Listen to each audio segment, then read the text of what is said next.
What's up, guys? Welcome back to another Form Check Friday. We're here at Calgary Barbell.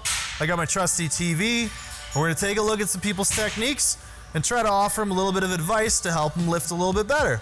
If you guys are interested in submitting for Form Check Friday, email to calgarybarbell2@gmail.com. Don't forget that digit. It is a 2, calgarybarbell2. I don't know why Dylan made that the email address. If you think that's dumb and too close to the actual email of calgarybarbell@gmail.com, leave a lot of hate in the comments below and tell Dylan why he shouldn't have done that. Our first submission today comes from Barney. Barney's doing some deadlifts here. Now, he finds that once he's set the first rep down, all subsequent reps feel a lot better.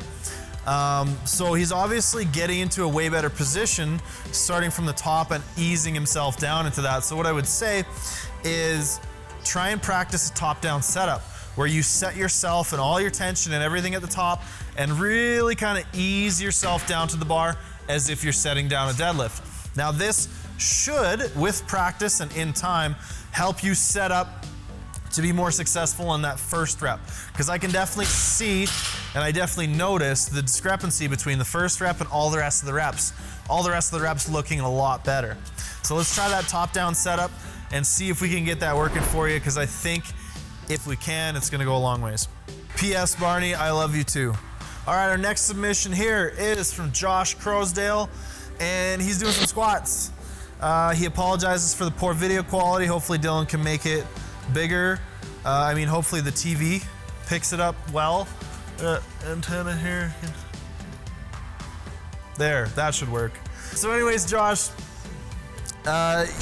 you mentioned in your email that you're having the issue of falling forward and the bar's kind of pulling you out of position, maybe rolling a little bit on your back.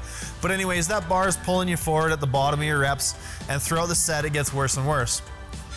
Now, the biggest reason I think that's happening is because you're overextending to start off with. Now, when you start overextended, you end up losing position, which is a change of position and can cause a lot of issues. Whereas if you can stay in a more neutral position that isn't extended, you can stay in that position, it's static, it's unchanging, and it allows your legs and lower body to drive through your trunk because it's more solid. Whereas when we get that change of spinal position, it leads to some dynamic things going on, and in the case of the squat, that's often being pulled forward onto the toes. What I want you to do is I want you to go look at our squat video we did. I think I called it like 2 cues that fix my squat or some such thing. Basically, you want to try to lock your ribs down on top of your abs, tighten up through your obliques, and use your lats to pull down. We essentially want your rib cage to just kind of go instead of like this.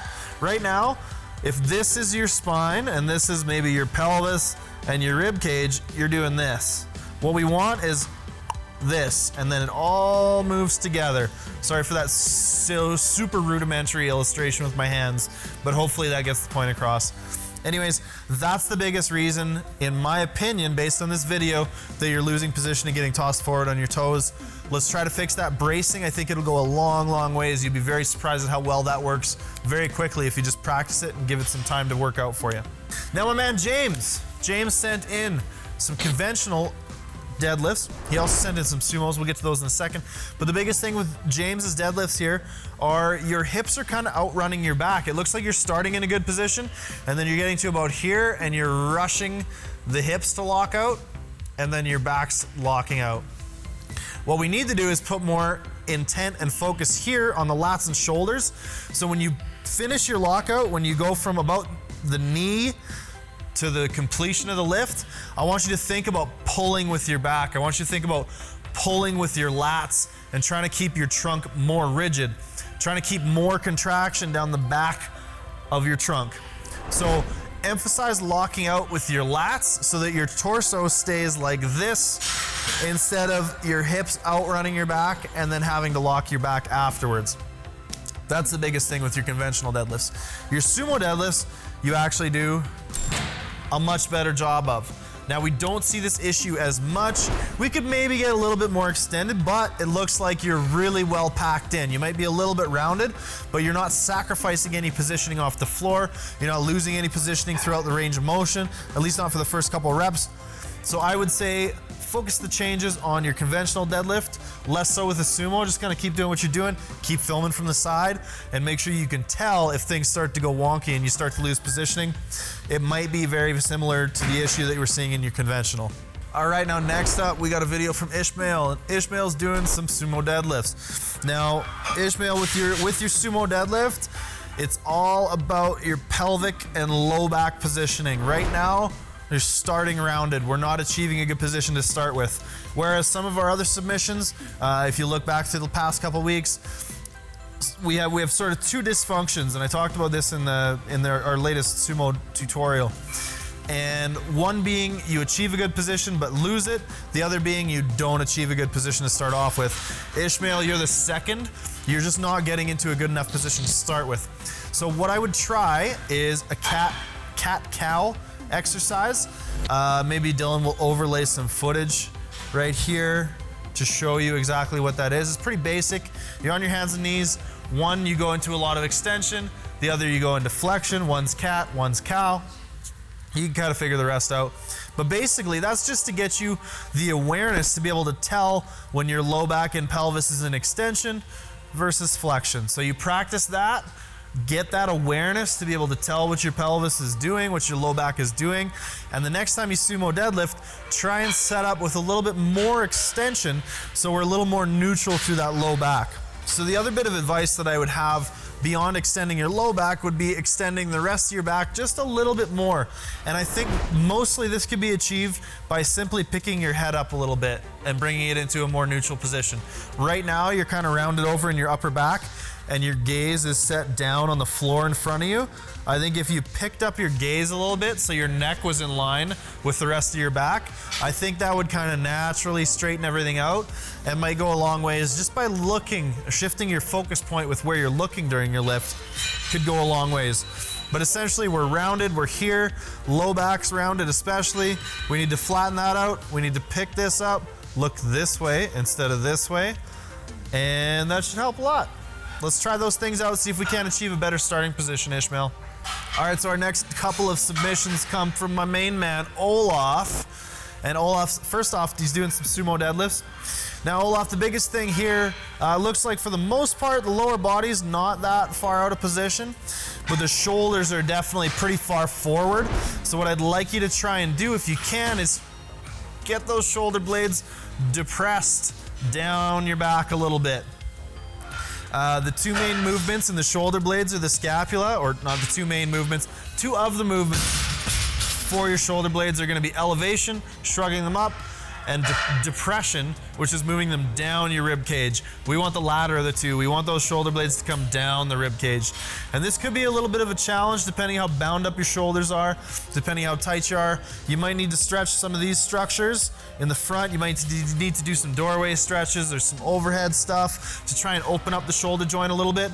But if you can do that and then get those shoulder blades further down your back, do the stretching first and then go right into deadlifting, because we want to free up that range of motion, and then we want to use it right away and strengthen the muscles that'll help you to hold that position.